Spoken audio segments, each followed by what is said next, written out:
ओम नमः शिवाय।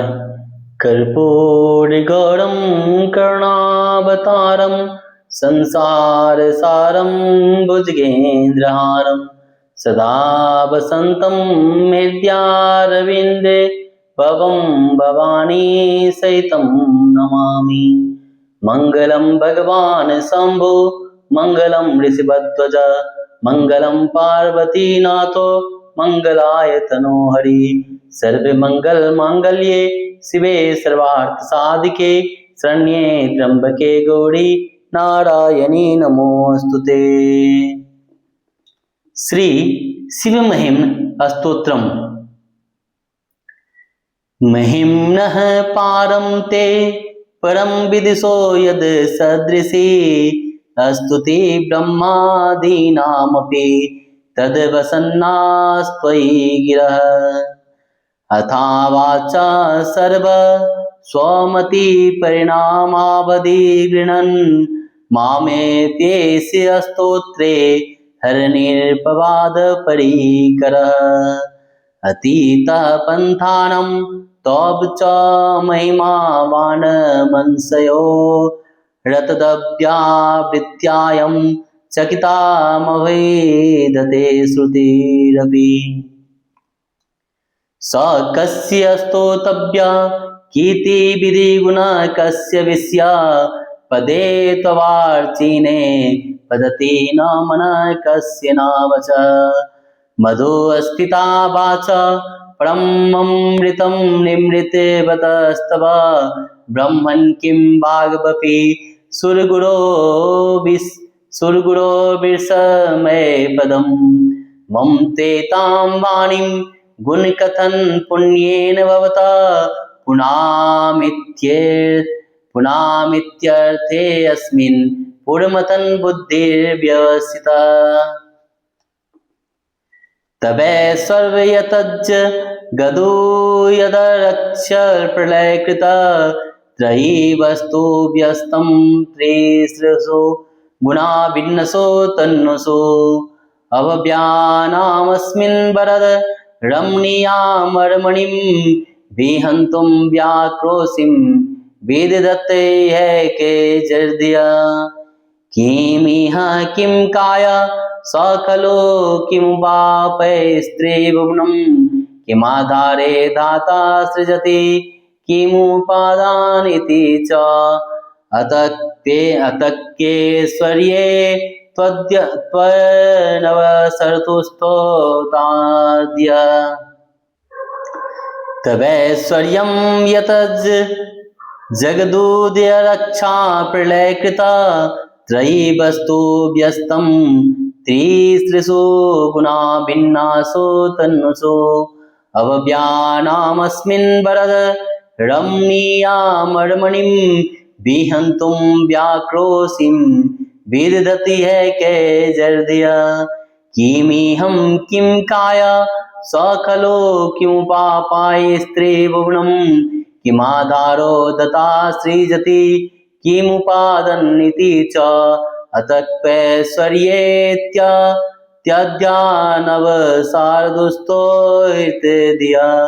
कुतर्कोऽयं कांश्चिन्मुखरे यति मोहाय जगता अजन्मनो लोका किं वायवन्तोऽपि जगतामधिष्ठातारं किं भवविधिरनादृत्य भवति।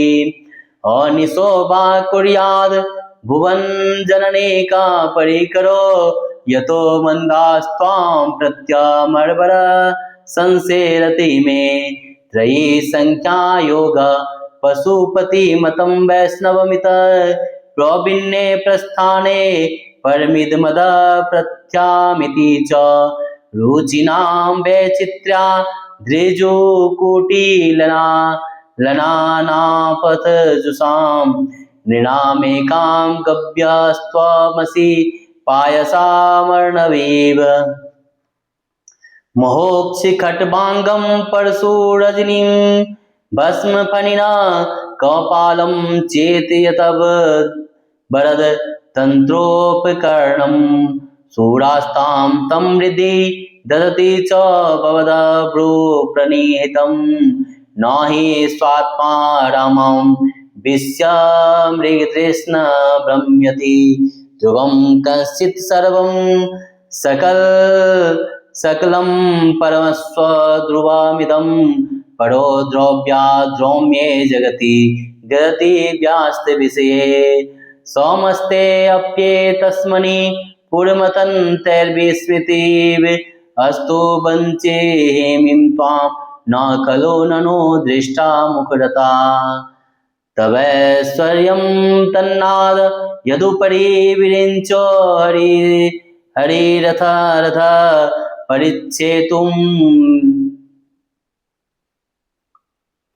परिच्छेतुं यतावन् लमल्लस्कन्दवसुपपूषः ततो भक्ति श्रद्धाभर गुरु वृन्दभ्यां गिरीश यत् स्वयं तस्ते ताभ्यं तव किमनुवृत्तिर्न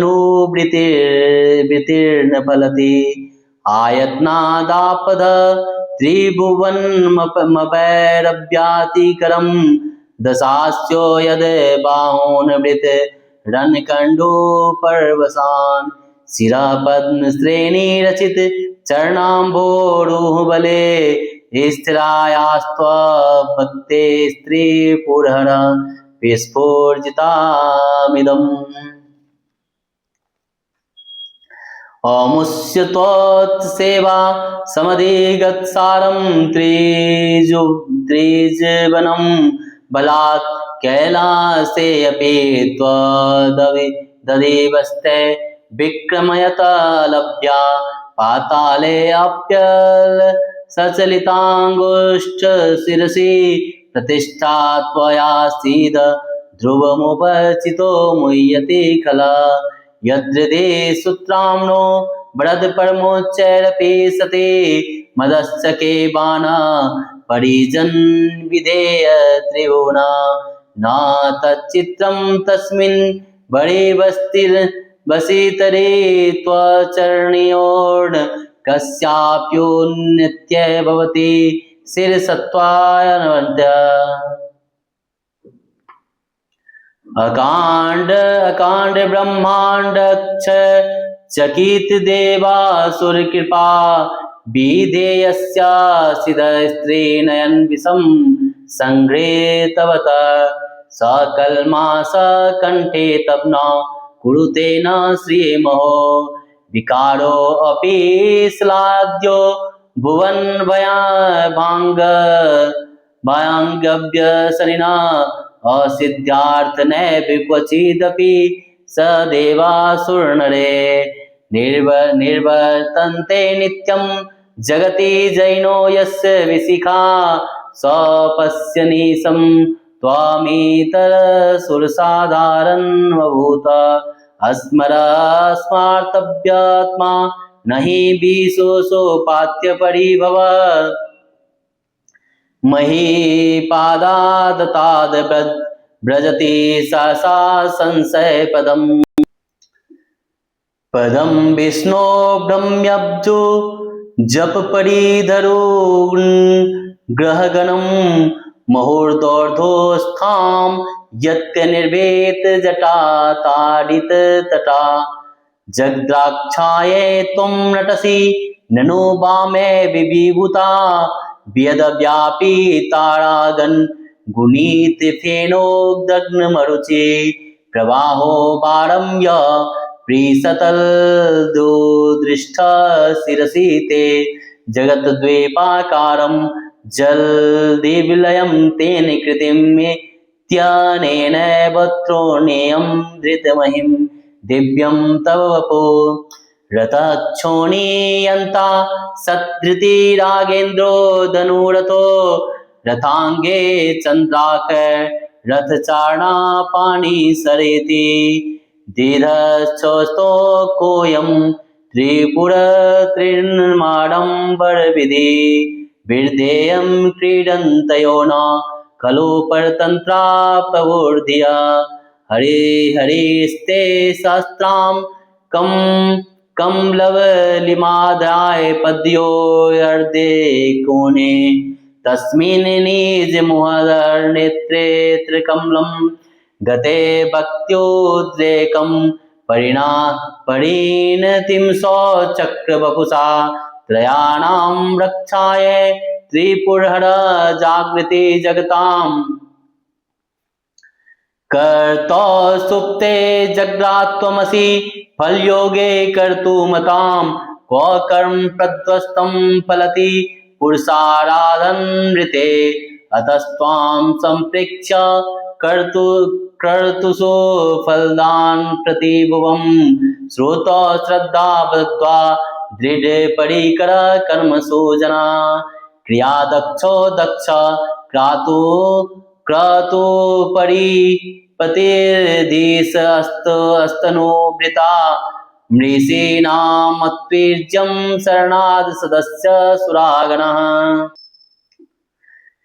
क्रतुर्भेषस्त्वतः कर्तुफलविधानभ्यसनिनो ध्रुवं कर्तुं श्रद्धाविदूढं विचाराय हि मखा प्रजानाथं नाथ प्रसभमभिकं स्वां दुहितरं गतं रोहिद्रप्तां रीडमयीषु दिशस्य वपुषा धनुष्पाप्नेर्यातां तीव्रमपि सम्पन्ना कृतमम् उत सन्तं ते यदापि त्याजति न मृग्यादरवस लावण्या संसाधृत धनुषमयान तृणवत पूर्णः प्लुष्टं दृष्टा पूर्णमतन् पुष्पायुधमपि यदि अस्त्रैणं देवीं यं नीरत देहार्दघटानदैविते त्वमब्दापतं वरद मुग्धायुवतया शमशानेश्च क्रीडा अस्मरहरन् पिशाच सहचरा चिताभस्मालेप स्नागपीनृकरोटि परीकर अमङ्गल्यं शीलं तव भवतु नामैवमखिलं तथापि स्मृतिर्नाम वरद परमे मङ्गलमसि मना प्रत्यक्रीते सविदं वदयात् मरुता प्राहिष्य द्रोमणा प्रमद सलिलोत संगीतदृश यदा लोक्यालादं याद इव निमज्य मृतमे ददत्यान्तस्त्वं किमपि यमिनस्तत् किल भवान् त्वकर्मस्त्वं सोमस्त्वमसि पवनस्त्वं हूतवस्त्वमया मापस्त्वं व्योम त्वमुदरणात्मा त्वमिति च परिच्छिन्नामेवं त्वयि परिणता बिभ्रतो गिरं न विदस्तस्त्वं वयमिहं तु यत्त्वं न भवसि त्रये तिष्ठो ब्रूतिस्त्रे भुवन्मातो त्रीनपि सुरा नकाराधैर्बणस्त्री विराभिदीयत तीर्णविकृति तुरीयं ते धाम ध्वनि भीरवरुधानपूर्णव्य समस्तां व्यस्तं त्वा शरणद गृणात्वेमिति पदं भव सर्वे रुद्र पशुपतिर्थोग्रं स महामस्तथा भीमेशनाभीतिं यदा विदानष्टकामिदम्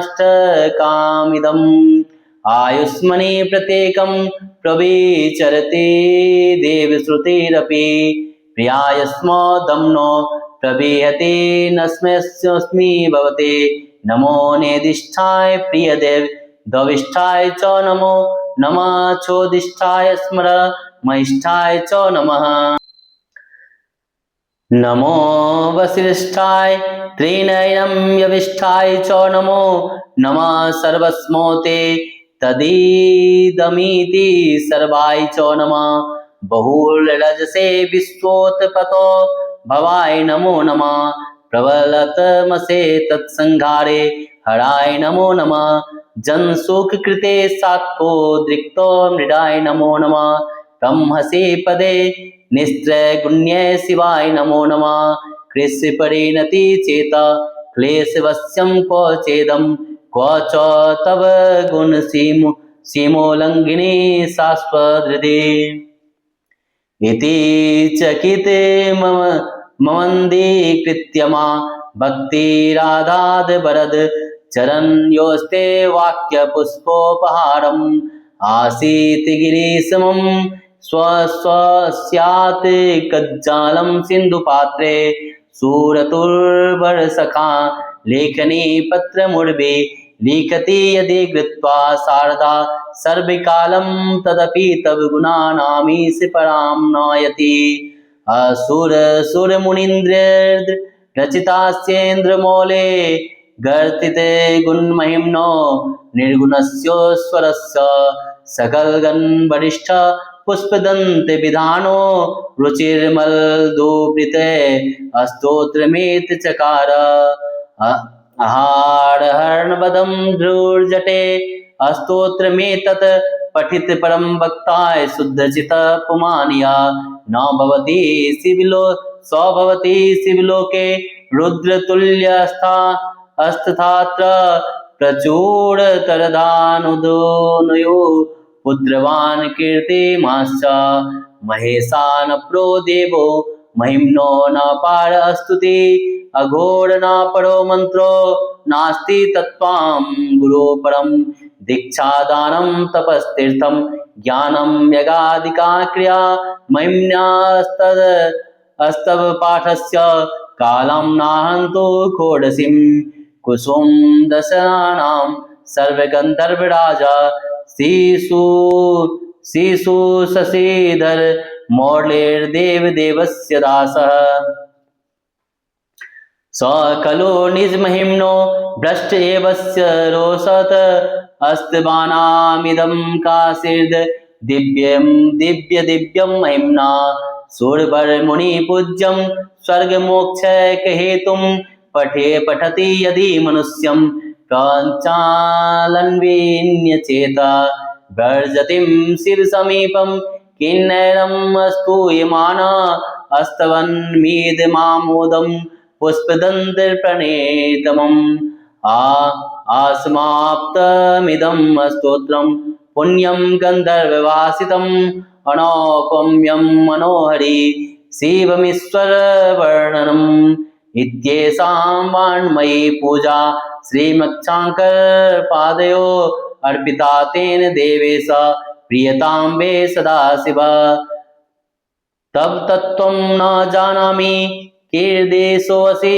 महेश्वर यदृशोऽसि महादेव तदृशाय नमो नमः एककालं द्विकालं वा त्रिकालं य पठे नर सर्वपाप विनिर्मुक्त शिवलोके महीयते श्री पुष्पदंत मुखा पंकज निर्गतेन स्तोत्रेण कल्विषपहरेण हरिप्रियेण कंठे स्थितेन पठितेन समाहितेन सुप्रणीतो भवति भूतपतिर्महेश इति श्री शिव महिम्ना स्तोत्रम संपूर्णम्।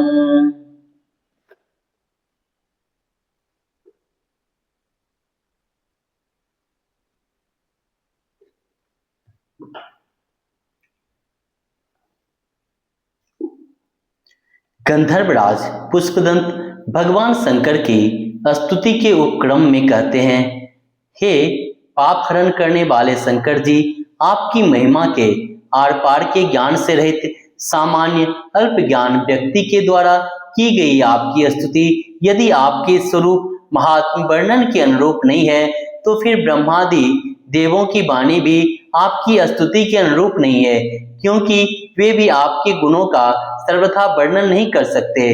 किंतु जब सभी लोग अपनी अपनी बुद्धि को शक्ति के अनुसार स्तुति करते हुए उपालंब के योग्य नहीं माने जाते, तब मेरी भी स्तुति करने का यह प्रयास अपवाद रहित ही होना चाहिए। यह प्रयास खंडनीय है, यह प्रयास खंडनीय नहीं है। आपकी महिमा वाणी और मन की पहुंच से परे है। आपकी उस महिमा का वेद भी चकित होकर नेति नेति कहते हुए आशय रूप में वर्णन करते हैं। फिर तो ऐसी अचिंत्य महिमामय आप किसी की स्तुति के विषय हो सकते हैं, अर्थात किसकी स्तुति तदर्थ समर्थ नहीं हो सकती, क्योंकि आपके गुण ना जाने कितने प्रकार के हैं, अर्थात अनंत हैं। फिर भी हे प्रभु, नवीन परम रमणीय आपके सगुण रूप के विषय में वर्णन के लिए किसका मन आसक्त नहीं होता और किसकी वाणी उसमें प्रवृत्ति नहीं होती, अर्थात सबके मन में वचन सगुण रूप में संलग्न हो जाता है। सभी आपके वाणी को प्रेरित करके वर्णन में लगा देते हैं। हे भगवान, मधु से सिक्त सी अत्यंत मधुर एवं परम उत्तम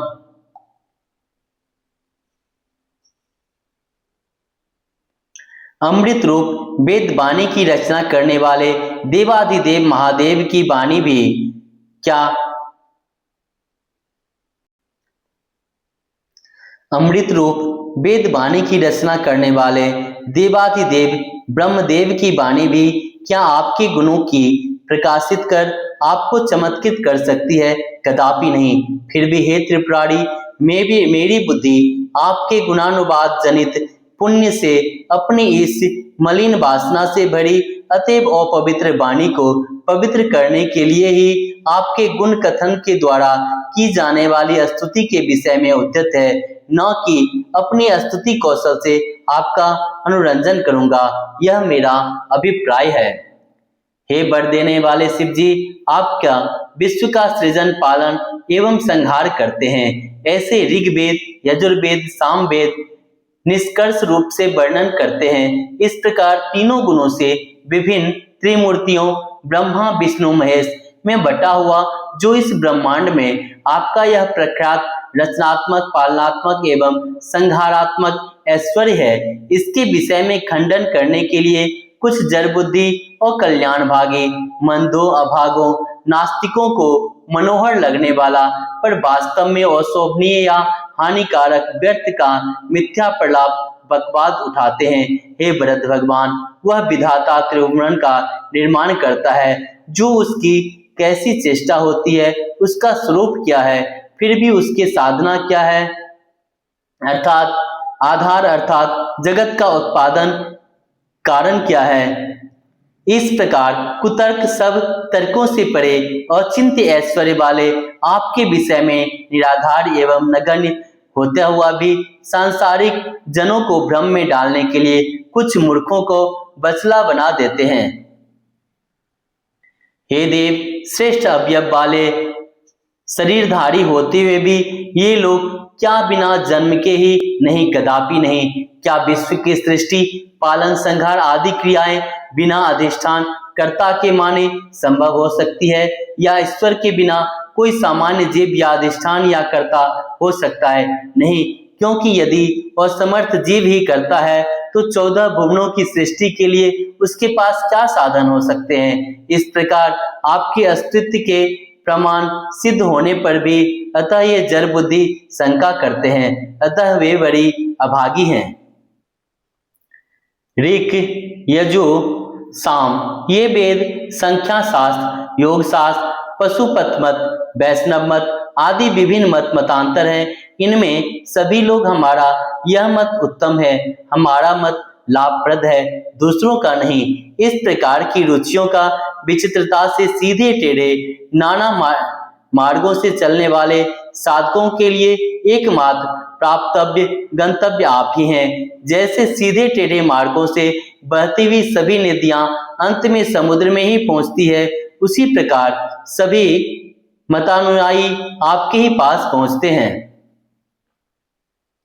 हे वरदानी शंकर, बूढ़ा बैल, खटिया के पांव, फरसा, चर्म, भस्म, सर्प कपाल, बस इतनी ही आपकी कुटुंब पालन की सामग्री है। फिर भी इंद्रादि देवताओं ने आपके कृपा कटाक्ष से ही उन अपनी विलक्षण और तुलनीय समृद्धियां भोग को प्राप्त किया है, किंतु आपके पास भोग की कोई वस्तु नहीं है, क्योंकि विषय वासना रूपी मृग तृष्णा स्वरूपभूत चैतन्य आत्मरम में रमन करने वाली भ्रमित नहीं कर पाती है। हे त्रिपुरारी, कोई वर्दी इस संपूर्ण जगत की ध्रुव नित्य कहता है, कोई इस सब को अध्रुव असत अनित्य कहता है, और कोई तो विश्व के समस्त पदार्थों कुछ नित्य और कुछ अनित्य है ऐसा कहता है। उन सब वेदों से आश्चर्यचकित सा मैं उन्हीं बर्दों स्तुति प्रकार में आपकी स्तुति करता हुआ लज्जित नहीं हो रहा हूं, क्योंकि मुखरता वत्सलता दृष्ट होती ही है, ऐसी लज्जा कहां। हे गिरीश, अग्नि स्तंभ के समान आपकी जो लिंगाकार तेजस रूप ऐश्वर्य प्रकट हुआ, उसके ओर छोर को जानने के लिए ऊपर की ओर ब्रह्मा तथा नीचे की ओर विष्णु बड़े प्रयत्न से गए, पर वे दोनों ही पार पाने में असमर्थ रहे। तब उन दोनों ने श्रद्धा और भक्ति से पूर्ण बुद्धि से नतमस्तक हो आपकी स्तुति की। तब उनकी स्तुति से प्रसन्न हो आप दोनों के समक्ष स्वयं प्रकट हो गए। हे भगवान, श्रद्धा भक्ति पूर्वक की गई आपकी सेवा स्तुति क्या फलीभूत नहीं होती, अर्थात अवश्य फलीभूत होती है। हे त्रिपुरारी, दशमुख रावण ने तीनों भुवनों का निष्कंटक राज्य बिना प्रयत्न अनायास प्राप्त कर जो अपनी भुजाओं के युद्ध करने की खुजलाहट ना मिटा सका, प्रतिभट से युद्ध करने की इच्छा पूर्ण ना कर सका, क्योंकि कोई प्रतिभट मिला ही नहीं। यह आपके चरण कमल में अपने 10 सिर रूपी कमलों की बलि प्रदान करने में प्रवृत्त आप में अविचल भक्ति भाव का ही प्रभाव है। हे त्रिपुरारी, आपकी सेवा से रावण की भुजाओं में शक्ति प्राप्त हुई थी। अभिमान में आकर वह अपना भुजबल आपके निवास स्थान कैलाश के उठाने में भी तौलने लगा, पर आपने जो पैर की अंगूठे की नोक से जरा सी कैलाश को दबा दिया, तो उस रावण की प्रतिष्ठा पाताल में भी दुर्लभ हो गई। प्रायः यह निश्चित है कि नीच व्यक्ति समृद्धि को पाकर मोह में फंस जाता है। हे वरदानी शंकर, त्रिभुवनों की वशवर्ती बनाने वाले बानासुर ने इंद्र की अपार संपत्ति को भी अपने समक्ष नीचा कर दिया। वह आपके चरणों के शरणागत सेवक उस बानासुर के विषय में यह कोई आश्चर्य की बात नहीं है, क्योंकि आपके समक्ष सिर झुकाना नतमस्तक होना किसकी उन्नति के लिए नहीं होता, अर्थात आपके चरणों में सिर झुकाने से सबकी सब प्रकार की उन्नति होती है। हे त्रिनेत्र शंकर, समुद्र मंथन से उत्पन्न विष की विषम ज्वाला से और समय में ही ब्रह्मांड के नाश के भय से चकित देवों और दानवों पर दयाद्र होकर विषपान करने वाले आपके कंठ में जो कालापन है, वह क्या आपकी शोभा नहीं बढ़ा रहे, अर्थात मोहपकार के कार्य से उत्पन्न होने के कारण वह अधिक शोभा बढ़ा रही है। वस्तुतः संसार के भय को दूर करने में स्वभाव वाले महापुरुषों का विकार भी प्रशंसनीय होता है।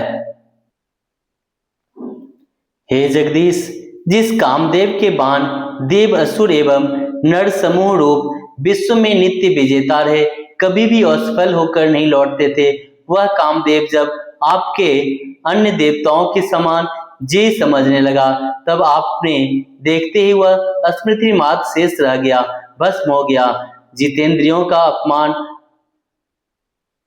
कल्याणकारी नहीं होता। हे ईश्वर, जब आप तांडव करते हैं तब आपके पैरों के आघात से पृथ्वी अचानक संशय को प्राप्त हो जाती है। आकाश मंडल के ग्रह नक्षत्र तारे आपके घूमते हुए भुजदंड से पीड़ित हो जाते हैं। स्वर्ग आपकी खुली हुई जटाओं किनारों की चोट से बारंबार दुखद स्थिति को प्राप्त हो जाता है। यद्यपि आप जगत रक्षा के लिए ही तांडव करते हैं, फिर भी आपकी प्रभुता बाम क्षोभत हो ही जाता है। हे जगदीश, समस्त आकाश में फैले तारों के सदृश फेन की शोभा वाले जो गंगा जल का प्रवाह है, वह आपके सिर पर जल बिंदु के समान दिखाई पड़ता है, और उसी जल बिंदु समुद्र रूपी करधनी के भीतर संसार के द्वीपों के समान बना दिया। बस इसी से आपका दिव्य शरीर सर्वोत्कृष्ट है, यह अनुभव में अनुमेय हो जाता है। हे परमेश्वर, त्रिपुरासुर रूपी तृण को दग्ध करने की इच्छुक आपने पृथ्वी को रथ, ब्रह्मा को सारथी, सुमेरु पर्वत को धनुष, चंद्र और सूर्य के रथ के दोनों चक्के और चक्रपाणी विष्णु को जो बाण बनाया, तो यह सब आडंबर समारंभ करने की क्या प्रयोजन था? सर्वसमर्थ आप उसे अपनी इच्छा मात्र से जला सकते थे। निश्चय ही आपने बसवर्ती हाथ में स्थित खिलौने से खेलते हुए ईश्वर को बुद्धि पराधीन नहीं होती, अर्थात स्वतंत्र रूप से अपने खिलौने से खेलते रहते हैं। हे त्रिपुरारी, भगवान विष्णु ने आपके चरणों में 1000 कमल चढ़ाने का संकल्प किया था। उनमें जो एक कमल कम पड़ गए तो उन्होंने अपने ही नेत्र कमल उखाड़ कर चढ़ा दिया। बस उनकी यही भक्ति प्रकाष्ठा सुदर्शन चक्र का स्वरूप धारण कर त्रिभुवन की रक्षा के लिए सदा जागरूक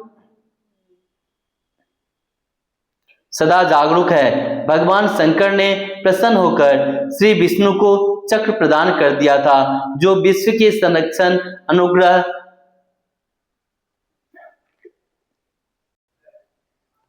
निग्रह द्वारा करता है। हे त्रिपुरारी, बिना फल दिए हुए यज्ञ आदि के समाप्त हो जाने पर यज्ञकर्ताओं के यज्ञ फल से संबंध करने के लिए, फल दिलाने के लिए आप तत्पर रहते हैं।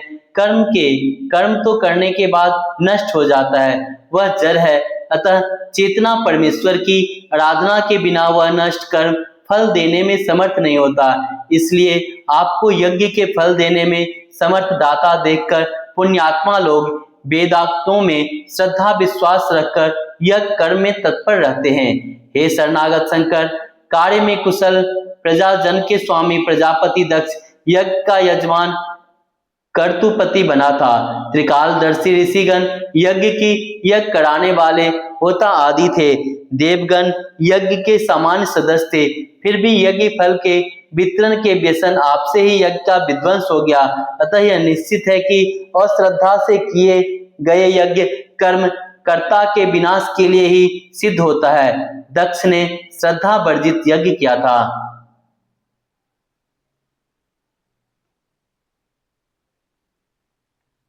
हे स्वामी, एक बार कामुक ब्रह्मा ने अपनी दुहिता से हठपूर्वक रमण करने की इच्छा की। वह लज्जा से मृगी बनकर भागी। तब ब्रह्मा भी मृग बनकर उसके पीछे दौड़े। आपने भी उन्हें दंड देने के लिए मृग के शिकारी के बेग के समान हाथ में धनुष लेकर बाण चला दिया। स्वर्ग में जाने पर भी ब्रह्मा आपके बाणों से भयभीत हो रहे हैं। उन्हें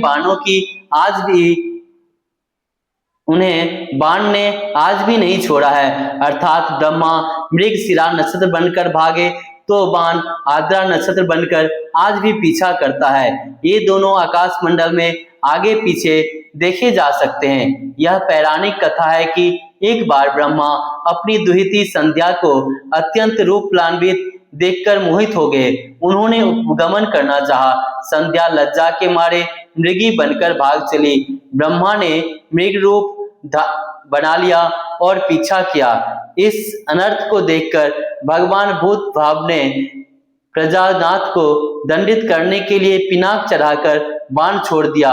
उससे पीड़ित तथा लज्जित होकर ब्रह्मा मृगशिरा नक्षत्र हो गए।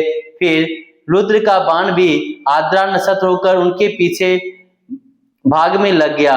वह आज भी उनके पीछे लगा हुआ देखता है। हे त्रिपुरारी, हे यम नियम परायण, हे व्रत शंकर, आपने सौंदर्य से शिव पर विजय प्राप्त कर लूंगा। इस संभावना से हाथ में धनुष उठाते हुए कामदेव के सामने ही तुरंत आपके द्वारा तिनके की भांति भस्म होता देखकर भी यदि देवी पार्वती जी अर्धनारीश्वर आधे शरीर में पार्वती को स्थान देने के कारण आपकी स्त्री भक्त जानती है, इसमें कोई आश्चर्य की बात नहीं है, क्योंकि स्त्रियां संभवतः अज्ञानी होती है। हे कामरिपु, हे बरद शंकर जी, आप शमशान में क्रीड़ा करते हैं, प्रेत पिशाचगण आपके साथी हैं, चिता की भस्म आपका अंगराग है, आपकी माला भी मनुष्य की खोपड़ियों की है। इस प्रकार यह सब आपका अमंगल स्वभाव स्वांग देखने में भले ही अशुभ हो, फिर भी स्मरण करने वाले भक्तों के लिए तो आप परम मंगलमय हैं। हे प्रभु, यमी लोग शास्त्रोपदृष्टि विधि से वायु रोक कर प्राणायाम कर हृदय कमल में मन को बहिर्मुखी संकल्प विकल्पात्मक सभी वृत्तियों से शून्य करके अपने भीतर जिस किसी विलक्षण आनंद रूप पर ब्रह्म चिंतनमात्र तत्व का दर्शन कर रोमांचित हो जाता है और उसकी आंखें आनंद के आंसुओं से भर जाती है, उस समय मानो अमृत के समुद्र में अब गहन कर दिया आनंद का अनुभव कराते हैं। वह निर्गुण आनंद स्वरूप ब्रह्मा निश्चय रूप से आप ही हैं। हे भगवान, परिपक्व बुद्धि वाले प्रौढ़ विद्वान, आप सूर्य हैं, आप चंद्र हैं, आप पवन हैं, आप अग्नि हैं, आप जल हैं, आप आकाश हैं, आप पृथ्वी हैं, आप आत्मा हैं। इस प्रकार की सीमित अर्थयुक्त वाणी आपके विषय में कहते रहे हैं, पर हम तो विश्व में ऐसा कोई तत्व वस्तु नहीं देखता जो स्वयं साक्षात आप ना हो। हे शरण देने वाले ओम, यह शब्द आपने व्यस्त पृथक पृथक अक्षर वाले आकार उकार माकार रूप से तीनों वेद ऋक यजु साम तीन अवस्था जागृत स्वप्न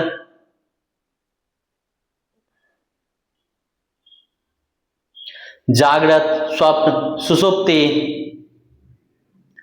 तीन लोक स्वर्ग भूमि पाताल तीन देवता ब्रह्मा विष्णु महेश तीन शरीर स्थूल सूक्ष्म कारण तीन रूप विश्व तेजस प्राज्ञ आदि के रूपों में आपका ही प्रतिपादन करता है तथा आपने अवयवों को सामाष्टिक संयुक्त समस्त रूप ओम से निर्विकार निष्काल तीन अवस्था एवं त्रिपुटियों से रहित आपके तुरीय स्वरूप की सूक्ष्म ध्वनियों से ग्रहण कर प्रतिपादन करता है। ओम आपका स्वरूप का सर्वतः निर्वाचन करता है।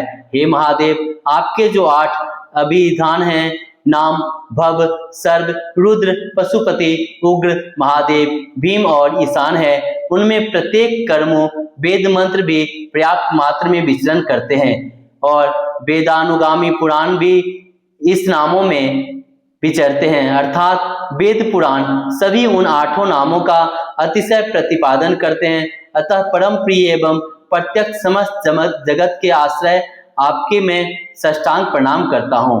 हे अति निकटवर्ती एकांत निर्जन वन बिहार के प्रेमी, आपको प्रणाम है। हे दूरवर्ती, आपको प्रणाम है। हे कामारी अति लघु सूक्ष्म रूपधारी, आपको प्रणाम है। हे अति महान, आपको प्रणाम है। हे त्रिनेत्र बुद्धमता, आपको नमस्कार है। हे अत्यंत युवक, आपको प्रणाम है। हे सर्वस्वरूप, आपको नमस्कार है। परोक्ष प्रत्यक्ष पद से परे अनिवर्चनीय सबके अधिष्ठान स्वरूप आपको नमस्कार है। विश्व की सृष्टि के लिए रजोगुण की अधिकता धारण करने वाले ब्रह्मा रूपधारी, आपको बारंबार नमस्कार है। विश्व को संहार के लिए तमोगुण की अधिकता धारण करने वाले हर रुद्र रूपधारी, आपको बारंबार नमस्कार है। समस्त जीवों के सुख पालन के लिए सत्य गुण की अधिकता धारण करने वाले विष्णु रूपधारी, आप मृंग को बारंबार नमस्कार है। स्वयं आकाश स्वयं प्रकाश मोक्ष के लिए त्रिगुणातीत समस्त द्वैतों से रहित मंगलमय अद्वैत, आप शिव को बारंबार नमस्कार है। हे भरत शिव, कष्टों की वशीभूत, कहाँ तो यह मेरा चित्त और कहाँ संपूर्ण गुणों के शोभा के बाहर पहुंची सदा अस्थायिनी आपकी रिद्धि, दोनों में बहुत असमानता है। इससे भय से ग्रस्त होकर चरणों की भक्ति ने मुझे उत्साहित कर आपके चरणों में मुझसे वाक्य रूपे पुष्पोपहार, वाक्य कुसुमांजित, वाक्य चय की स्तुति रूपी अंजलि समाहित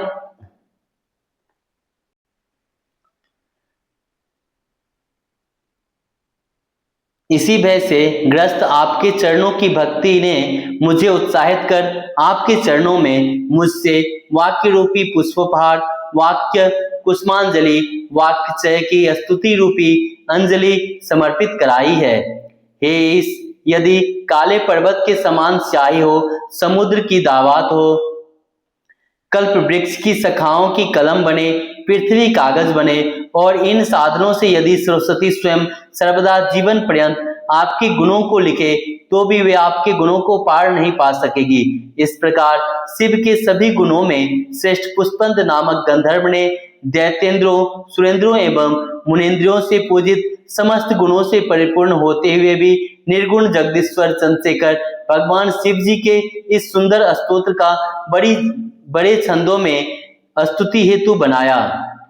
जो व्यक्ति पवित्र अंतःकरण हृदय से परम भक्ति के साथ भगवान शंकर के इस प्रशंसनीय स्तोत्र का नित्य पाठ करता है, वह इस लोक में पर्याप्त धन एवं आयु की प्राप्त होता है, पुत्रवान और यशस्वी होता है। मृत्यु के बाद शिवलोक को प्राप्त कर शिव के समान आनंद मग्न रहता है। महेश से बढ़कर उत्तम कोई देवता नहीं है। ईश्वर शिव महीन स्तोत्र से बढ़कर कोई स्तोत्र नहीं है। अघोर मंत्र से बढ़कर कोई मंत्र नहीं है। गुरु से बढ़कर कोई तत्व नहीं है। मंत्र आदि की दीक्षा दान, तप, तीर्थाटन, ज्ञान तथा यज्ञ आदि ये सब शिव महिमा स्तोत्र के 16वीं कला को भी नहीं पा सकते। बालचंद्र की सिर पर धारण करने वाले देवादिदेव महादेव का पुष्पदंत नामक एक दास जो सभी गंधर्वों का राजा था, इन शिव जी के कोप से अपने ऐश्वर्य से च्युत हो गया था। उसके बाद उसने इस परम दिव्य शिव महिमा स्तोत्र की रचना की, जिससे पुनः उसने उनकी कृपा प्राप्त की। यदि मनुष्य हाथ जोड़कर एकाग्र चित्र से देवताओं, मुनियों की पूज्य स्वर्ग एवं मोक्ष को देने वाले पुष्पदंत रचित इस अमोघ अवश्य फल देने वाले स्तोत्र का पाठ करता है तो वह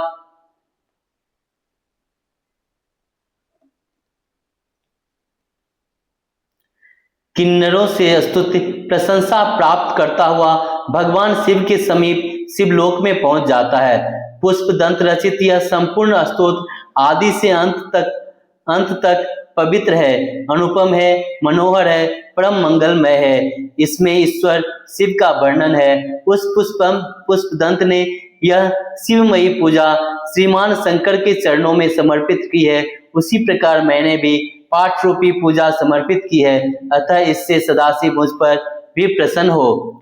हे महेश्वर, मैं आपका तत्व वास्तविक रूप नहीं जानता।